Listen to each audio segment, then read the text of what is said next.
50 years ago, cancer was the second leading cause of death. Today, it's still number 2. Why haven't we progressed? Maybe it's because we keep making the same mistakes. That's next on the PETA Podcast.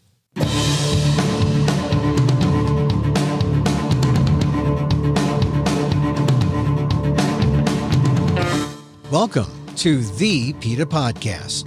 I'm Emil Guillermo, your host for this inside look at animal rights, brought to you by PETA, the largest animal rights organization in the world. On today's show, the war on cancer began in the 1970s, and the National Institutes of Health led the way. Cancer was the second leading cause of death, just as it still is now, number 2, forever. Why no progress? A lot has to do with the way NIH culture has kept scientists locked into a cycle of insanity.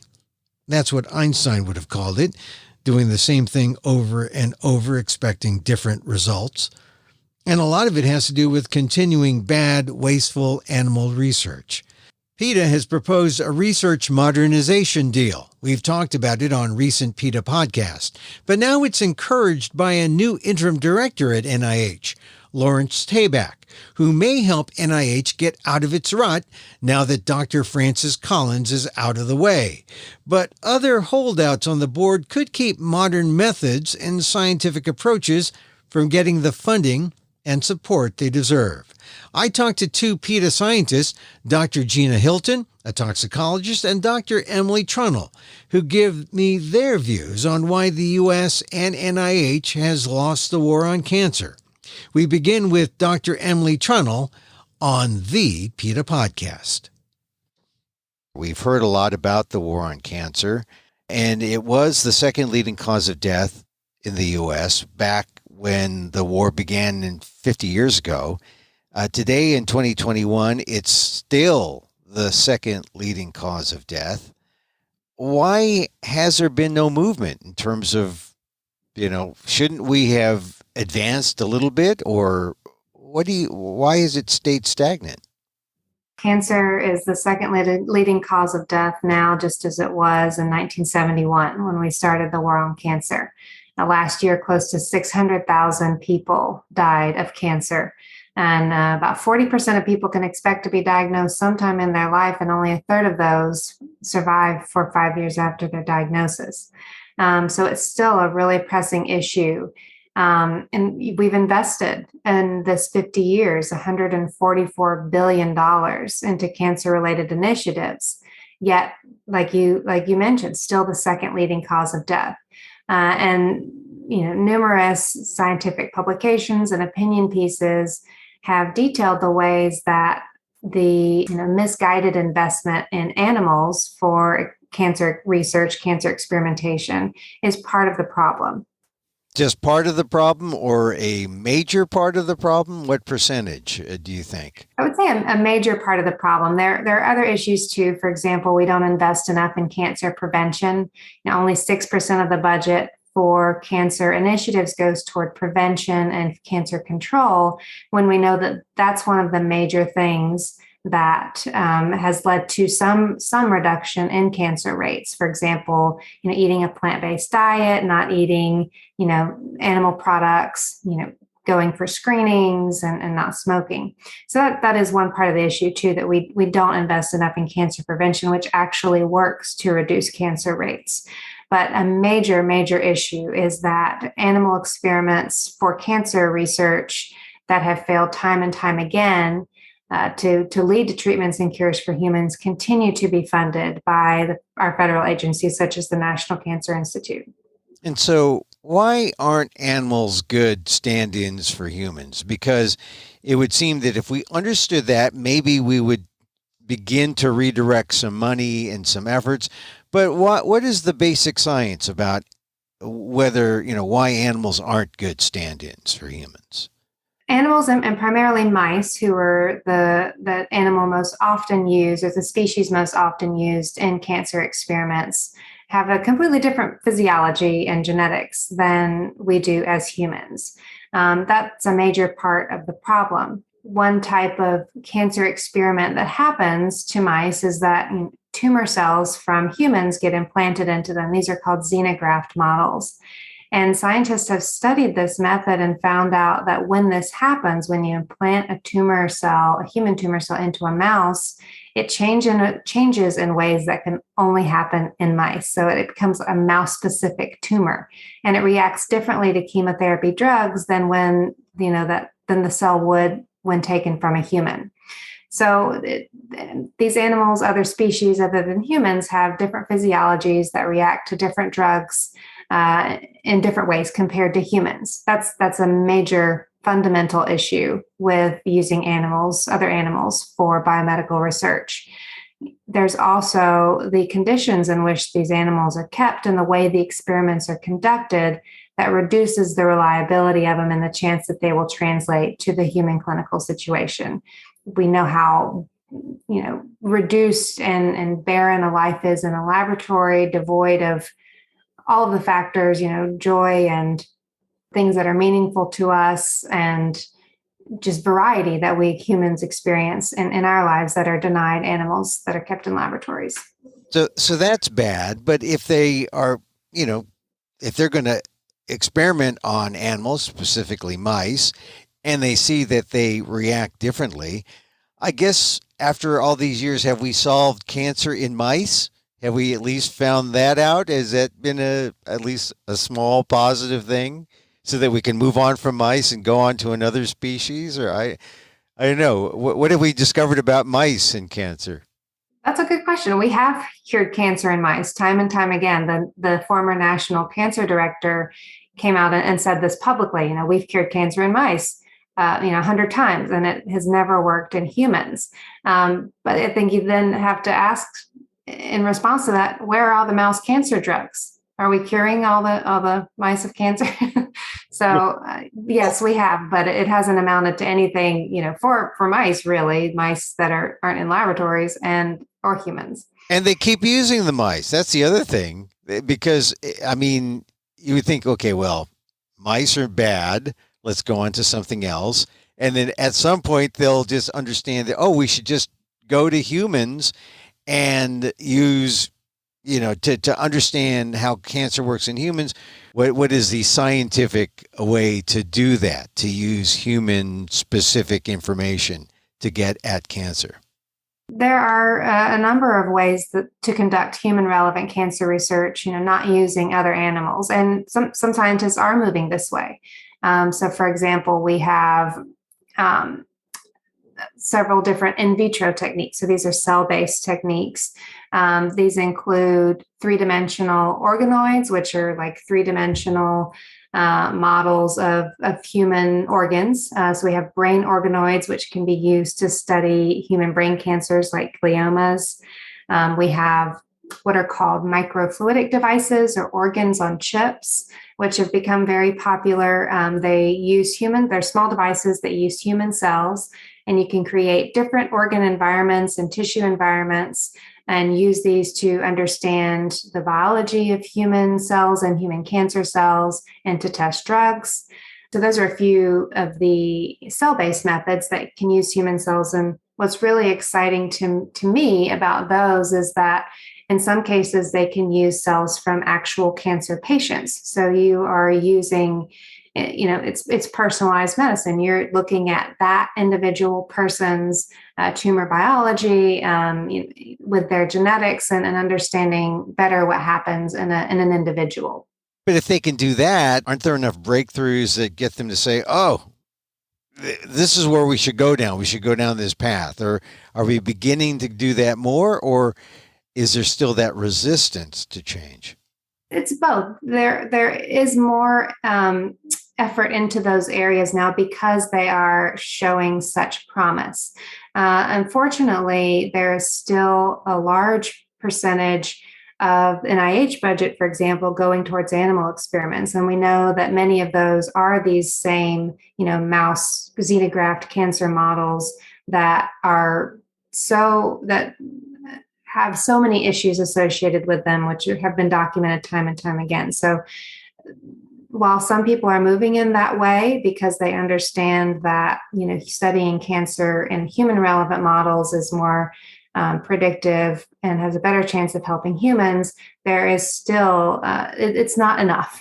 There's still way too much money being wasted on the animal experiments by federal agencies. It makes you wonder, though, if it wasn't working or if we're not getting to the results, we're not getting to a cure for cancer, it makes you wonder why NIH didn't change, say, 30 years ago or 20 years ago or even 10 years or even now.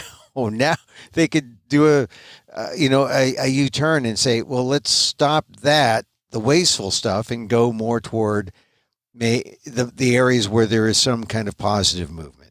What's it going to take for NIH to change? There are some big reasons why NIH and that community has been resistant to change. Part of it is that this agency is led by people who got their training doing animal experiments and are stuck in an old way of thinking. And the people who sit on the review committees for NIH are predominantly people involved in animal experimentation. When people haven't trained in these methods and aren't aware of them, it's much less likely they're going to approve them as opposed to approving an animal experiment, which they seem to understand and they support because that's their line of work as well. PETA has actually asked for a number of changes to be made, and one of those would be to train investigators in non-animal methods for cancer research, so that with that greater understanding of these methods, they will be more likely to approve them and see more of this type of human relevant research getting funded. What kind of things do we need to do to fix the way things are going now? What kind of actions can activists do? So PETA, and along with the National Hispanic Medical Association and over 100 physicians, sent a letter to the National Cancer Institute and the White House Office of Science and Technology Policy. So these are two agencies that set science policy for the U.S. and decide what does and doesn't get funded. So PETA, along with this medical organization and physicians, have asked that the National Cancer Institute redirect funding towards non-animal methods, away from the use of animals. We ask that they convene or commission an unbiased committee to thoroughly review animal experiments so we have really clear data on the fact that they aren't translating to human patients. We're asking them to offer training in human relevant methods and increase the amount of federal funding allocated to cancer prevention, which we do know works to reduce cancer rates. We've also asked that they replace some of the requirements for really hideous lifetime tests on mice and rats for carcinogenicity and replace those with human relevant models. Yeah, what's disappointing, though, is that the science is there, that what they're doing doesn't work. So I guess it's really the statement should be the science isn't there. It should be adjusting and moving. It sounds like an act of politics is what it's going to take to get them in the right direction, which seems almost antithetical to science.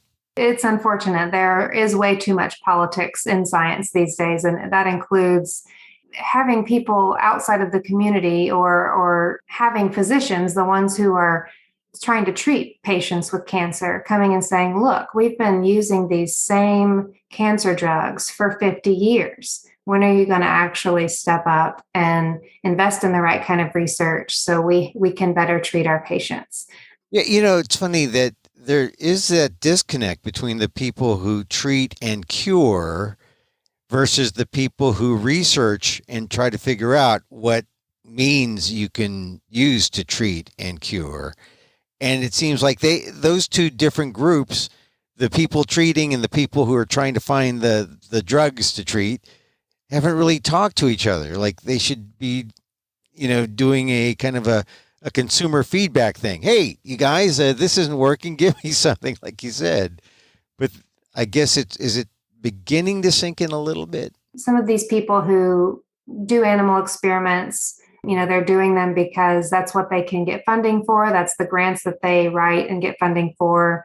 And those are the papers that they get published. And they kind of operate in this silo where they they have these good ideas. They're working on something that they think is interesting and, oh, well, let's relate this to cancer so we can get the funding for it and keep moving on, and not really thinking big picture about the patients, about is what they're doing helping people, which is that's what the NIH is supposed to do, fund research that protects and advance human health. The whole incentive structure in academic research and in science needs an overhaul, because we are incentivizing things like getting grant funding and publishing papers instead of whether or not you actually find something that's helpful for humans. Yeah, it seems like the big picture really is, if you know that 50 years ago, cancer was the second leading cause of death, and here we are 50 years later, and it's still the second leading cause of death. It's something needs to be done.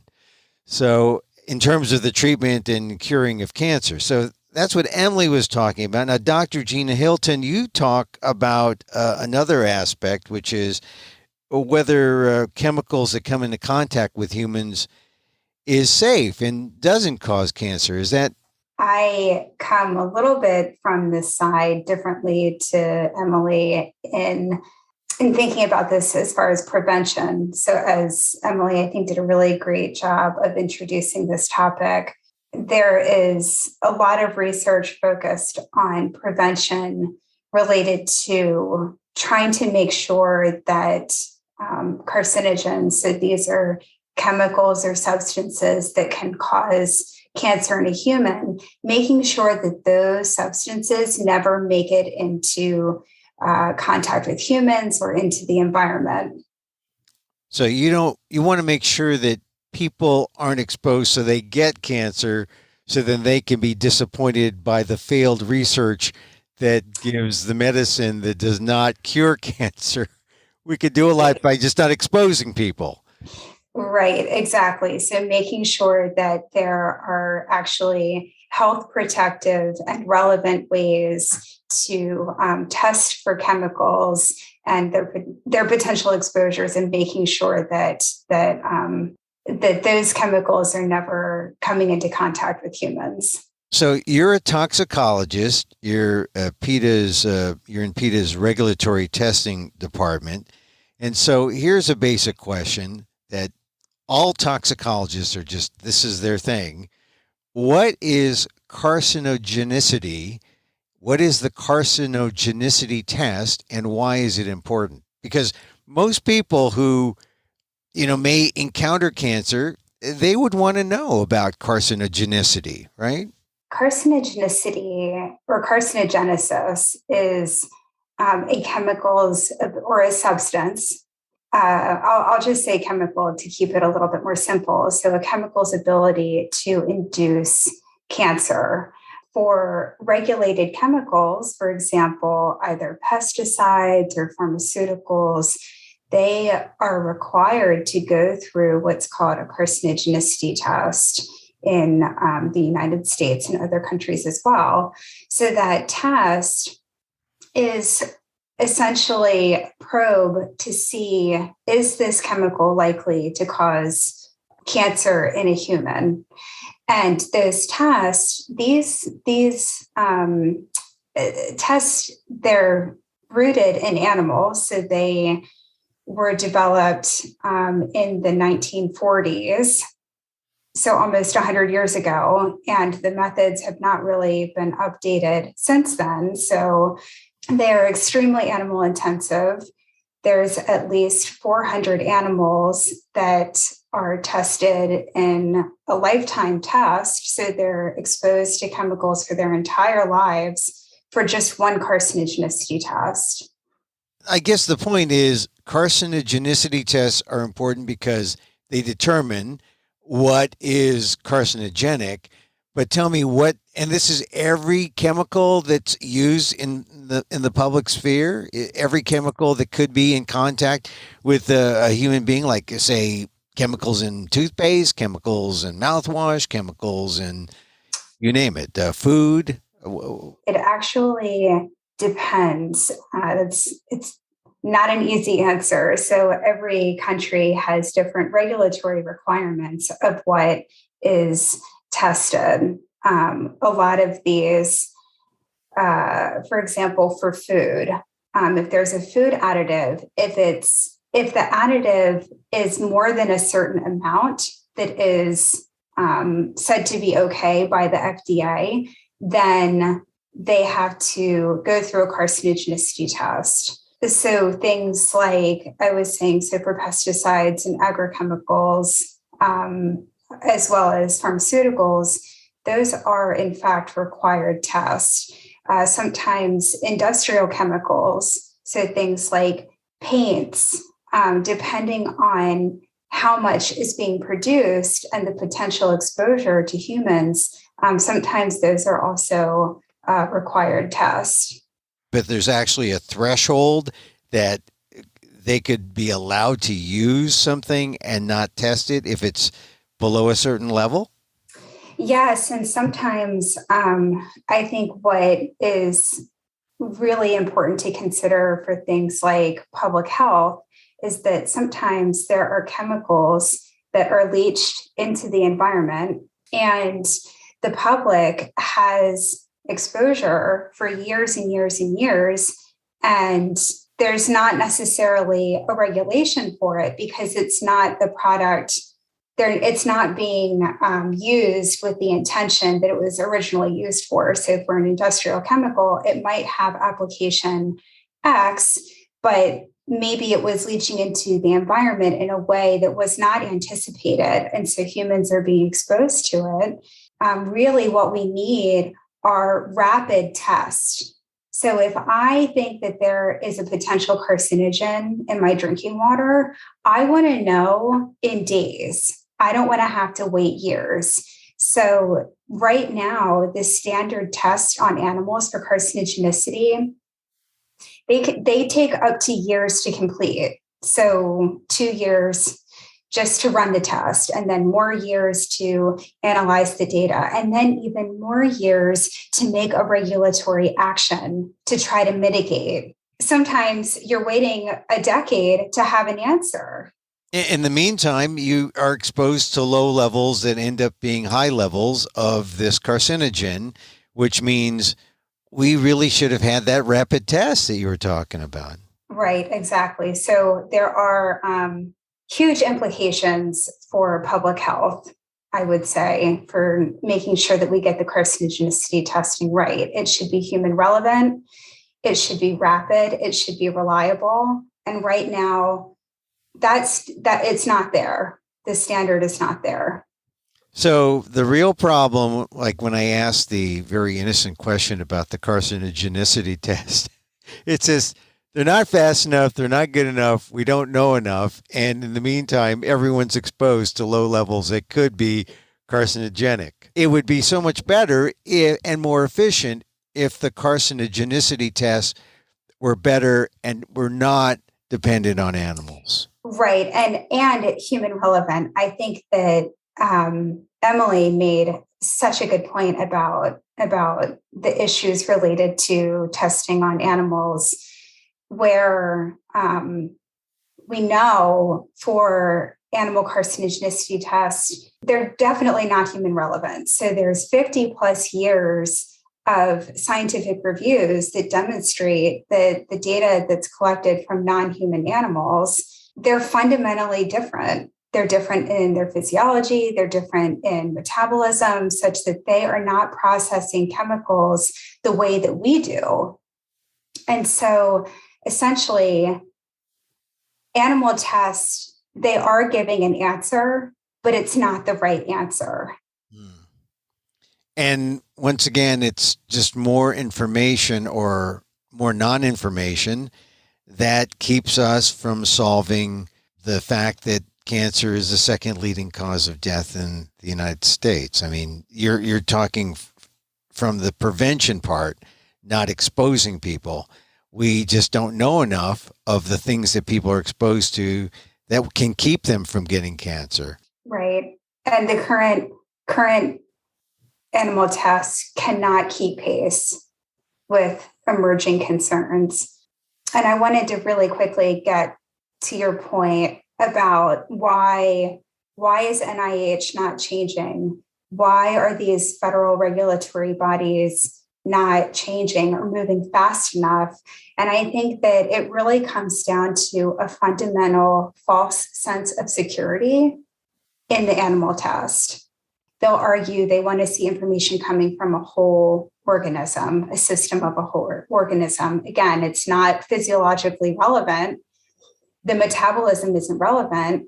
They just want to see more data coming from these tests. But the data, it is not relevant and it's not health protective. Yeah, but what it does is it provides their lawyers with something to combat claims of liability with the chemicals. So what are the opportunities to push these carcinogenicity tests away from animal experimentation? Give me some examples of the modern approaches that would help us to figure out which chemicals, which things are toxic and which aren't.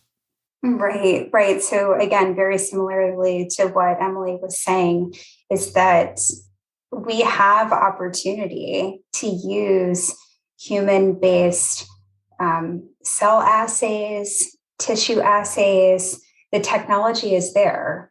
There's computer models that can be used for screening and assessing what are the likely bad chemicals, if you will.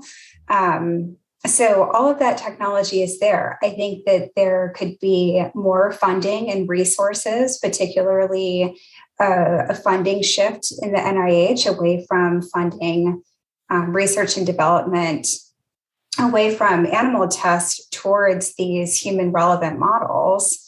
I think another thing is that really, I think the change is going to come through continuing education and training into how to use what is already there. So how can we use these technologies that we already have? In the case of carcinogenicity, what are the training opportunities for regulators internationally to make sure that all of these countries know that these methods are modern and human relevant, and they actually are going to be health protective when they have to do a risk assessment. Now, how about the companies? Are they involved here, and could they be convinced to move toward or to demand tests that move away from animal experimentation if they know that it's more effective to go with non-animal tests, it's more effective to get at the answers, and it protects the companies from liability because, they're only interested in profit. If you make it so that profit is important and benefits from, a move away from animal experimentation, are people's ears open to that sort of logic, or are people thinking in those terms, both on the company side, the corporate side, or the government regulatory side? I would say absolutely from the side of companies. They have been pioneering new approaches and new technologies, specifically for that reason, just as you were saying. So they want to make sure that the products that they're taking up for that regulatory review, they want to make sure that that product is ready to go to market and that it is going to be safe and it's going to be successful. They're not going to want to have to deal with litigation. That's just not, that's something that, of course, would want to be avoided. And you can see it that when these products are, particularly for certain industries, I think that they're at the forefront of using these technologies. The roadblock, if you will, is having a global uptake in regulation to say, okay, you have all of these methods to be able to see if the product is safe, not using animals or not testing on animals. But what can the regulatory agencies do to use that information in their risk assessments when they have to make decisions of, is it okay if this product can go to market or not? So again, I know we've said it a few times, the technology is there. in many ways. And companies are using these technologies.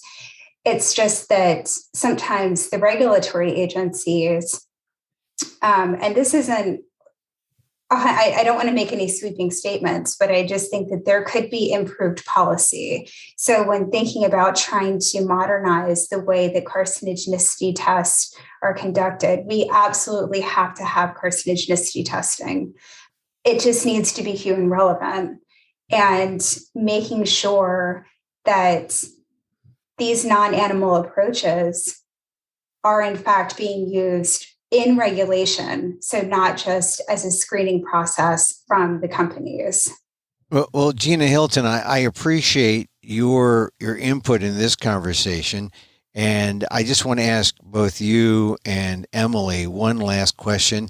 I'll ask you the last question first, Gina, and that is, if the country moved toward PETA's standard of a research modernization deal, how would that contribute to making a change in the cancer rates and improving science that would be beneficial to the public, not just in the U.S., but to the world?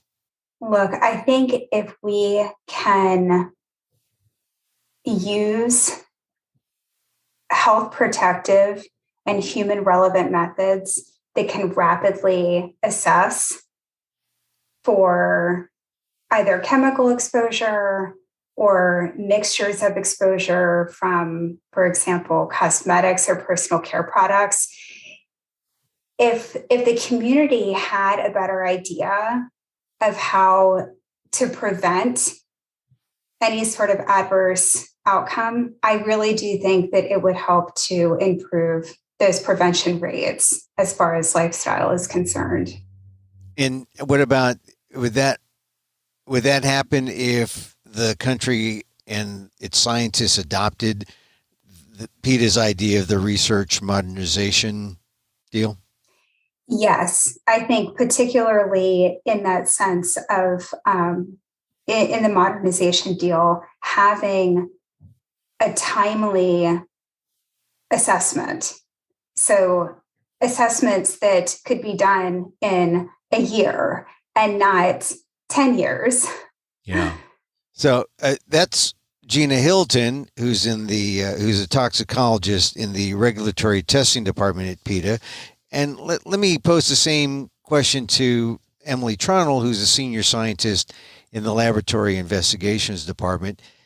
How much would things change if the United States and its scientists adopted something as simple as PETA's research modernization deal? It would change immensely. So PETA's research modernization deal calls for several things. One is for our federal agencies to shift funding away from animal tests and towards human relevant methods. It also calls for us to stop funding new research or new projects where we know the animal models have been a failure. And cancer research is a prime example of this, right? We know that cancer drugs fail over 96% of the time, almost 97% of the time. So this is a prime area to where if the U.S. were to uptake the suggestions outlined in the research modernization deal, this would be one of the first areas where we would be converting to non-animal human relevant methods and training researchers in these methods, which are already available. This would eliminate so much waste that is currently being used, just continuing to fund these same experiments that have been funded over and over. So imagine how much human relevant research we could invest in and support and fund and conduct if we weren't having people do these same animal experiments over and over again. So I think that alone would drastically change the landscape of what we see coming through the cancer pipeline. Dr. Emily Trunnell, thank you very much for being a part of our PETA podcast, and also thank you to Gina Hilton. Thank you both. Thank you, Emil. Thank you, Dr. Hilton. Thank you. Thank you both.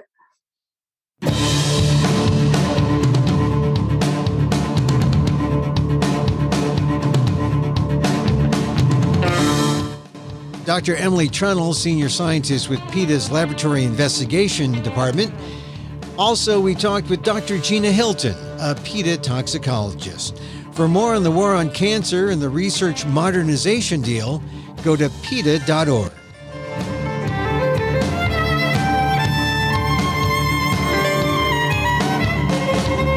And that's our show for today. Thank you for listening. Don't forget to send a link of this show to your friends. Tell them you like the PETA Podcast. Contact us at PETA.org. You can find me on Twitter at Emil Amok, that's EMILAMOK, or see my vlog at AMOK.com, or see my work at ALDEF, the Asian American Legal Defense and Education Fund. That's at ALDEF, AALDEF.org/blog.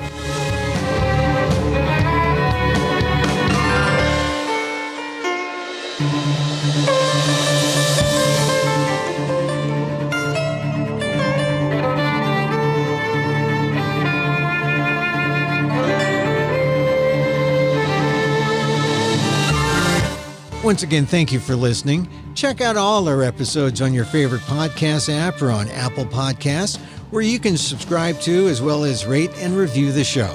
It helps get the word out about the issues you care about.